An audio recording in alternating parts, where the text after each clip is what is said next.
خاوتي جيت في هذا الفيديو. اولا السلام عليكم. جيت في هذا الفيديو خاوتي باش نحكي لكم على واحد الاعمال البشعه اللي كانت تمارس فيهم فرنسا او المستثمر الفرنسي في حق ثوارنا الانشاوس. رانا في بلديه هيلوبوليس بولايه قلمه. رانا في احد الاماكن البشعه اللي ما يتصورش القلب واش كان يتمارس فيها. حسبي الله ونعم الوكيل، حسبي الله ونعم الوكيل، حسبي الله ونعم الوكيل في جميع من شارك في هذه العمليه او شتى العمليات اللي تشابه لهذه. خاوتي العمليه هذه راح نحكي لكم عليها، تقدروا تقولوا نفس العمليه اللي كان يمارسها هتلر في حق اليهود.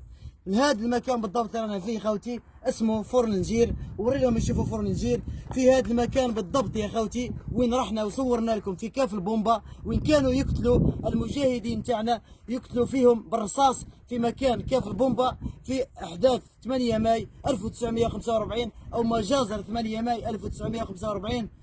لا حول ولا قوة إلا بالله العلي العظيم. يا خوتي يا خوتي صدقوني صدقوني يا خوتي راني براس بلاصة كيما هذه يا خوتي كنت تعرفوا واش كانوا يمارسوا فيها. أقسم بالله غير نحكي لكم فيها ولحمي راهو يقشعر. يعني مكان كيما هذا خوتي تجيه الدمعة تطيح لك، الدمعة تطيح لك كي تعرفوا واش كانوا يديروا فيه. المكان هذا خوتي بالضبط راح نقرب لهم بالضبط. صدقوا أو لا تصدقوا يا خوتي، صدقوا أو لا تصدقوا يا خوتي، المكان هذا بالضبط كانوا يجيبوا فيه المجاهدين تاعنا وهم اموات، وفيهم حتى اللي ما يموتش، فيهم حتى اللي ما يموتش، فيهم حتى اللي يتعطب برك فقط وما يموتش، مازال يلفظ في انفاسه الاخيره. واش يديروا؟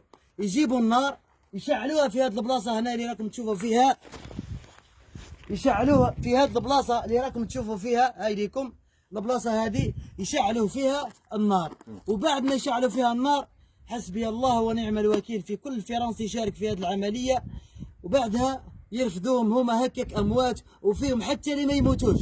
لما لا؟ لانه الرصاص كيطيروا عليهم، كاين اللي تجيه في رجله، كاين اللي تجيه في كتفه، وربما مازال ما ماتش يجيبوه لهنا، وفي هذا النار اللي شعله يهزوه ويلوحوه. لا اله الا الله محمد حسبي الله ونعم الوكيل. لا اله الا الله محمد رسول الله. حسبي الله ونعم الوكيل في كل من شارك في هذه العمليه في حق ثوارنا الاشاوس.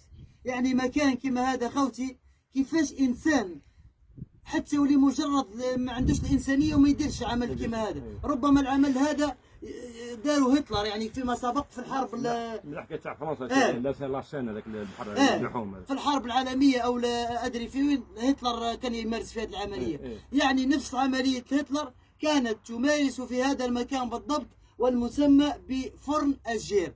كانوا هنا في هذا المكان يجيبوا شهدائنا، فيهم الحي وفيهم الميت، وبكل لا رحمة وبكل وحشية وبكل لا أخلاقية وبكل لا إنسانية يعطيهم قلوبهم، يرميوا المجاهدين لداخل وهم هكاك جثث متفحمة يخرجوهم. وأبشع من هذا وش يديروا؟ ينحوا لهم رصانهم، ورصانهم ليومنا هذا منهم من مازال في متحف اللوفر بفرنسا.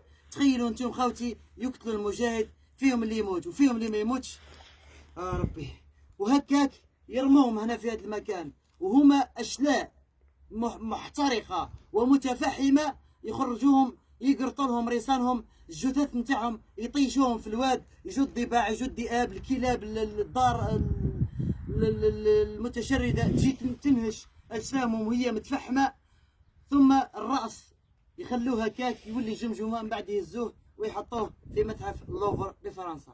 فرنسا ما راح تربح الى يوم الدين. الوطن هذا ما جاش هكاك اخويا، شوف يعني ضحاو على جالنا بزاف، ونخدموا ما رجعوش الخير تاعهم، ما نرجعوا لهمش الخير تاعهم. شو هذا؟ صح هذا هو. تحية الجزائر. تحية.